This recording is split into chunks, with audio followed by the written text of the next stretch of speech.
I just glimpsed at the topic I'd like to talk about. You want to do an intro? Yes. Yeah, I was going to say, I'm do you Ian. want to say This hello? is Katrina. Hi. And Katrina's a carer and a conversationalist, and she drops in for a catch-up. I do. Not tomato sauce ketchup. I prefer barbecue. We're not going to talk about sauce. Well, we could, but we're not going to. No, What are we talking about? We're going to talk about Marilyn Monroe. Oh, good topic. Well, I don't know why I ended up sort of Googling around. Yes, I do know. Do you like Marilyn Monroe? Yeah, I do. Go on, give me a few bars. Diamonds are a girl's best friend. Oh, that was from a musical. What was that from? Who Wants to Be a Millionaire? No. Yes, it was. All gentlemen prefer blondes. Oh, yes, it was Gentlemen. Yes. But you wanted the song. Happy birthday. Oh, that she purred to Mr. President, to her supposed lover, John F. Kennedy. And she was doing it with Robert as well. Maybe you could sing me Happy Birthday. It's my birthday soon. I'll do it on your birthday. No, the song I wanted you to sing was Goodbye Norma Jean. Oh, goodbye Norma Jean. Yeah. You know I never knew here at all. I don't know the words to the song. Oh, you're so good with it. Yeah. Elton John rewrote that for Lady Diana, Princess Diana. But yeah, Goodbye Norma Jean, because her name was Norma Jean Baker.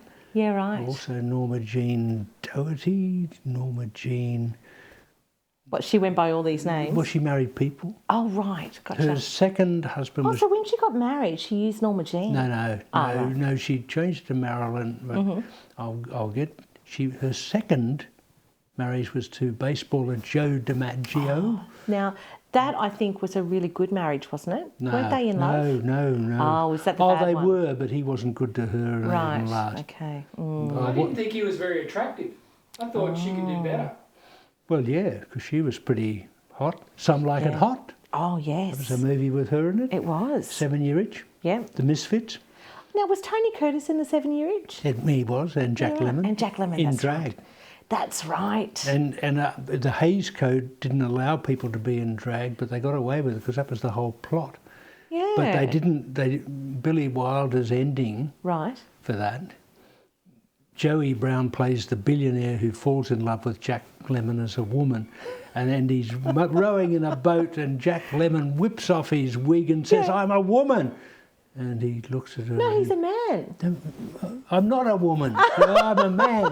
Anyway, the tagline to the movie is... I'm confused. Excuse me, the tagline is, well, nobody's perfect. Well, clearly. And that's what's on Billy Wilder's headstone. Oh, I like it. Billy Wilder, writer. Well, nobody's perfect. Wow. Yeah, anyway.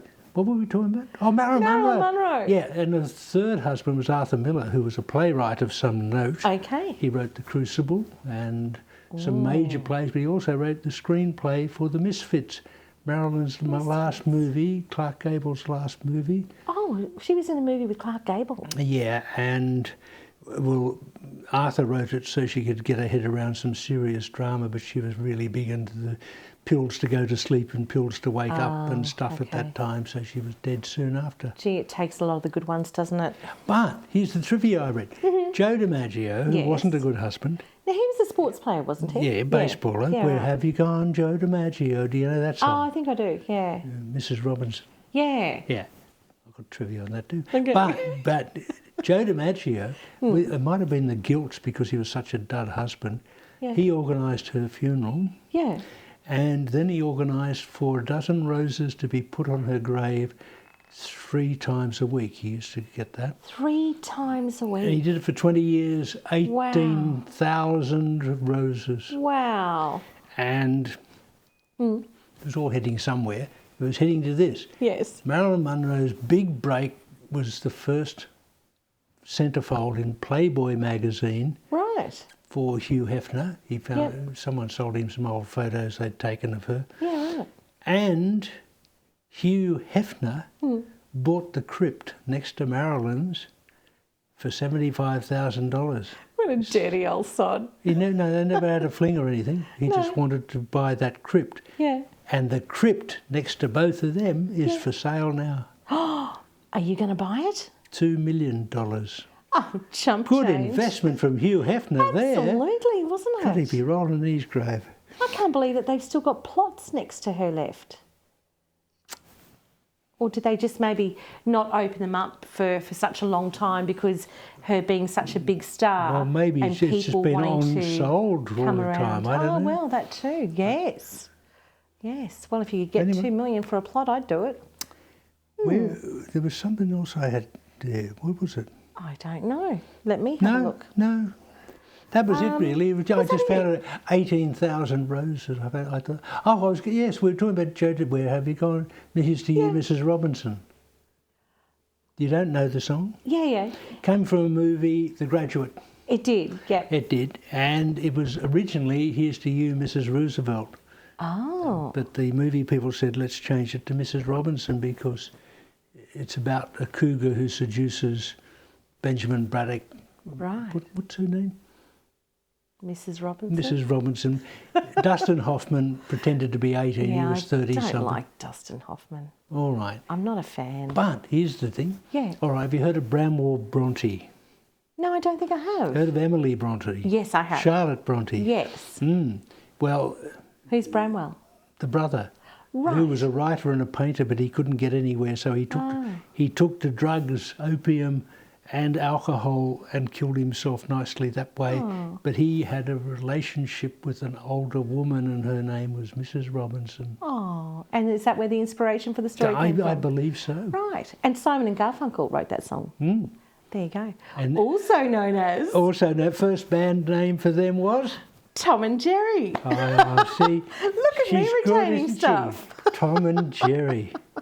I'm learning. I'm Yeah. learning to have a head full of stuff. Yeah, well, and Emily Bronte wrote Yes. Oh, I don't know. Wuthering Heights. Oh, of course, sorry. Give me a few bars. Out on the wild. Yeah. Heathcliff, it's me, I'm Kathy, I've come home. Oh. She's a bit whiny, but I do like her. I love her. Okay. Yes. And in the book, they read a poem called The Ballad of Chevy Chase. Oh, what? And that's where he got his name from. Oh, isn't that such a modern name? No, he named I know, himself. but we think it's such a modern name. Oh, yeah. And look how far back it goes. Yeah, Wow. there you go. Chevy or Chevy? Yeah, Three Amigos. Yeah. Yeah. Do you like him? Oh, yeah, no, not really. Okay. Is that a, yeah, nah. Check I out. tolerate him. Check out the video clip for Paul Simon's "You Can Call Me Al." Oh, he's in that. It's the best performance Yeah, ever. right. He's great. Yeah. Great lip syncing. Anyway, that's. Are we done? I don't know. What were we doing? I don't know, but I'm happy to go if you are. We're on Marilyn Monroe. No, I think Shane will probably end it earlier. Yeah, I think so I think too. he did. All right. Well, you need to get a catch cry. How are you going to sign off? Roo-hoo. Roo. You were so original. You should be hooroo and you're boo-hoo. Oh, boo. Boo. Hooroo. I'm the one in the wheelchair. Oh, suck it up.